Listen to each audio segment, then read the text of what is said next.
बेटा, मुझे खाना खाए 3 दिन हो गए हैं। कुछ खाने को दे सकते हो क्या? बहुत भूख लगी है बेटा। ठीक है, ये लो 2 केले खाओ। अगर भूख नहीं मिटी तो बताना, और 2 केले दे दूंगा। वह 2 केले लेकर बूढ़ा वहाँ से जाने लगता है।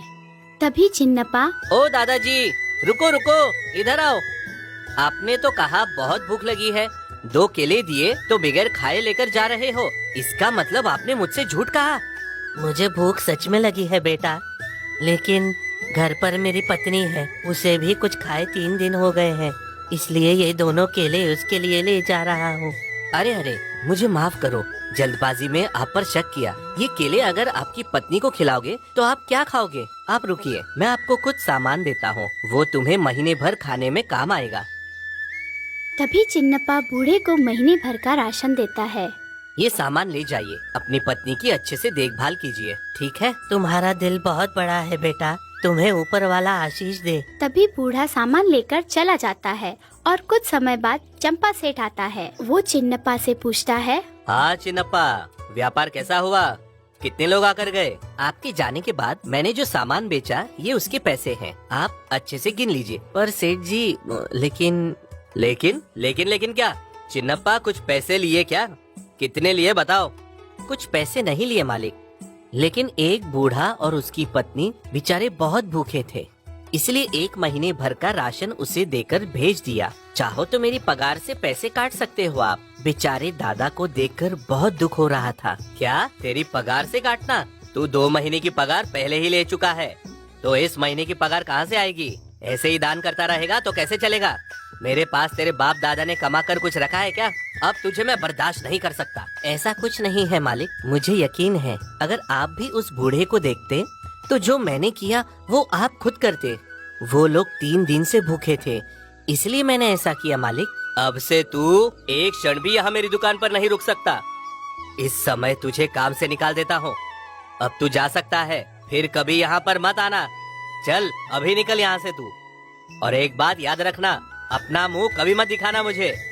आखिर में चिन्नप्पा का काम चंपा सेठ के यहाँ से भी छूट जाता है और कुछ दिनों में काम चले जाने के बारे में पूरे गांव वालों को पता चल जाता है। चिन्नप्पा को देखते ही सभी लोग उससे दूर भागने लगते हैं। देख, वह चिन्नप्पा यहीं पर आ रहा है, अगर उसने हमें देख लिया तो पैसे मांगेगा। हाँ यार, मैंने सुना है फिर उसका काम छूट गया। क्या करे इसका, जब देखो तब सबसे पैसे मांगता रहता है। इंसान अच्छा है, लेकिन बेकार में पैसे कौन देगा? अरे रंगा, रंगा! अरे उसने हमें देख लिया, चल चल यहाँ से जाते हैं। देखा, रंगा मुझे देखकर कैसे भाग रहा है। जब मेरे पास सहायता के लिए आया करता था तब मैं अच्छे से बात किया करता था।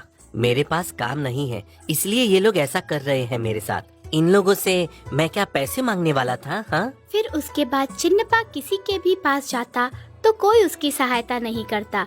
वैसे ही चलते चलते वह उस बूढ़े के घर के पास पहुंच जाता है, जिसे चिन्नप्पा ने महीने भर का राशन दिया था। वो चिन्नप्पा को पहचान लेता है। क्या हुआ बेटा, आज यहाँ कैसे? तुम्हारा घर आसपास में ही है क्या? मेरा घर यहाँ से बहुत दूर है, पहले कुछ खाने को दे दो। सच कहूँ तो बहुत भूखा हूँ मैं। क्यों नहीं बेटा, अंदर आ जाओ। तभी खाना खाते समय हर वह घटना जो उसके साथ हुई थी वो उन्हें बताता है। हमारे वजह से तुम्हारा काम छूट गया, माफ करना बेटा। मैं कौन हूँ न जानकर भी मेरी सहायता की। आज के बाद हमें कोई परेशानी नहीं होगी।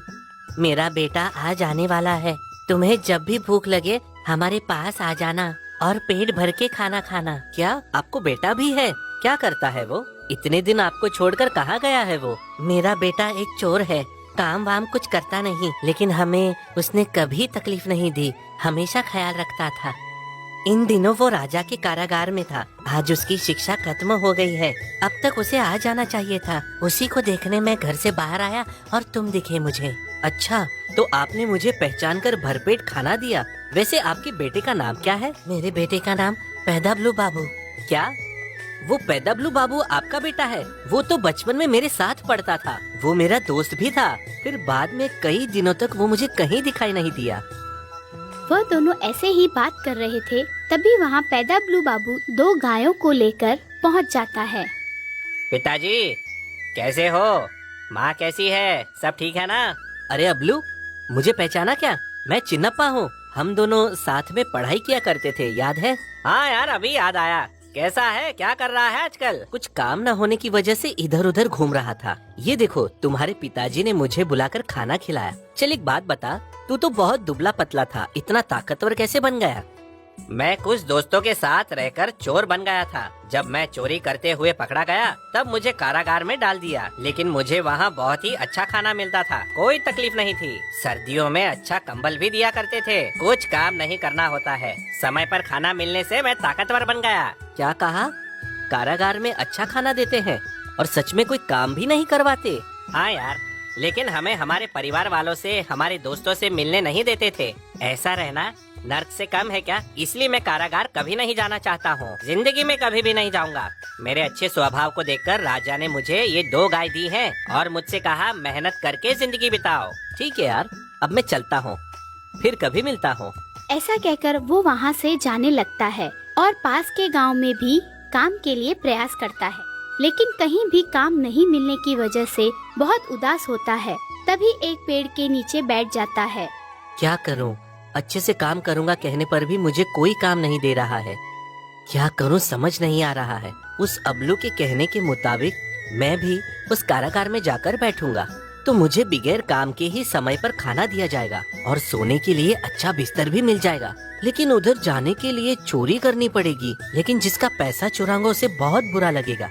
हाँ, एक तरकीब है। ऐसा सोचकर वो राजा के महल की तरफ बढ़ता है और वहाँ से एक लकड़ी उठाता है। उस लकड़ी से वो पहरेदार को मारने लगता है। क्या तेरी इतनी हिम्मत जो तू मुझे मार रहा है? राजा के पहरेदार को मार रहा है? चल तुझे कारागार में डालता हूँ, तभी तुझे अक्ल आएगी। राजा के पहरेदार को मारने की वजह से चिन्नप्पा को 6 महीने की शिक्षा मिलती है और इस तरह चिन्नप्पा कारागार में चला जाता है। वहाँ उसे अच्छा खाना सही समय पर मिलता है। वाह, कारागार में हूँ फिर भी समय पर अच्छा खाना मिल रहा है, अच्छा रहने का स्थान भी दिया है। बाहर इसके उसके पास काम के लिए घूमने के बजाय इधर रहना ही अच्छा है। कितना सुकून है यहाँ पर। अब तो मैं मेरा पूरा जीवन शांति से निकाल सकता हूँ यहाँ। देखते ही देखते 6 महीने गुजर जाते हैं। ए चिन्नप्पा, इधर आ, तेरी सजा आज खत्म हुई, तुझे रिहा कर रहे हैं। कोई अच्छा काम कर, अच्छा जीवन जी।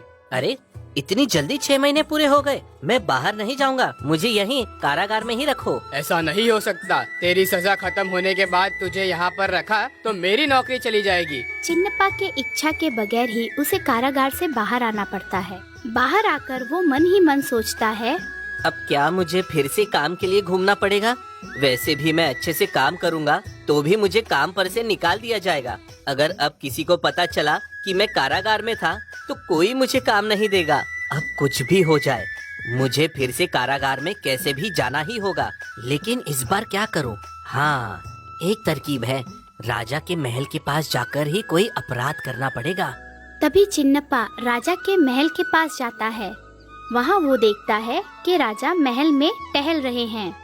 राजा को टहलता हुआ देखकर चिन्नप्पा मन में सोचता है, ये अच्छा समय है। अगर इस पत्थर से राजा को मारूंगा तो मुझे मारपीट कर कारागार में डाल दिया जाएगा।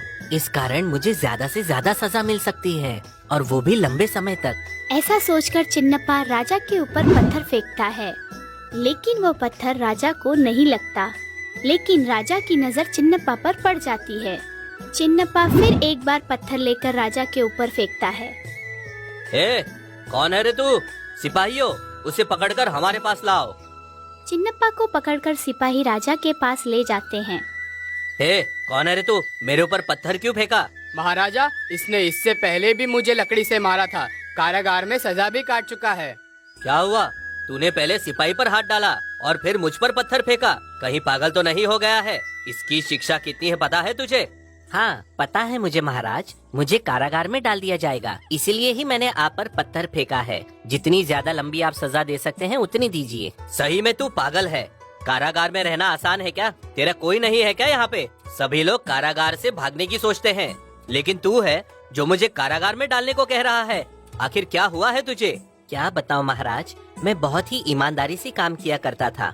बस कुछ लोगों की सहायता करने की वजह से मुझे निकाल दिया और दूसरी जगह मेरी पगार से ही कुछ दान किया इसलिए निकाल दिया मुझे।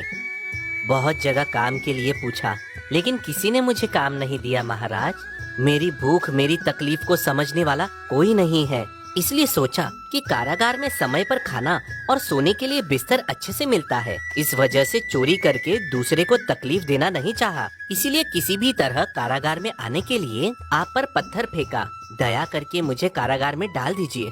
तभी उसने राजा को उन सभी दोस्तों के बारे में बताया जो उससे दूर भागते थे। यह सब सुनकर राजा ने कहा, सिर्फ खाने के लिए कोई ऐसा करता है क्या? ऐसा करने से तुझे मरने की शिक्षा भी पड़ सकती है। ठीक है, तुझे मैं मेरे महल में अच्छा काम देता हूँ। अच्छे से काम कर, फिर कभी कारागार में जाने के बारे में मत सोचना, समझा? महाराज, मुझे भी काम करके पेट भरना अच्छा लगता है, लेकिन इन सारी परिस्थितियों की वजह से ये कदम उठाना पड़ा। आप बड़े महान हो, मुझे समझने के लिए धन्यवाद। आज से अच्छा जीवन जीऊंगा। उस दिन के बाद चिन्नप्पा अपना काम पूरी लगन और मेहनत से करने लगा और अपना जीवन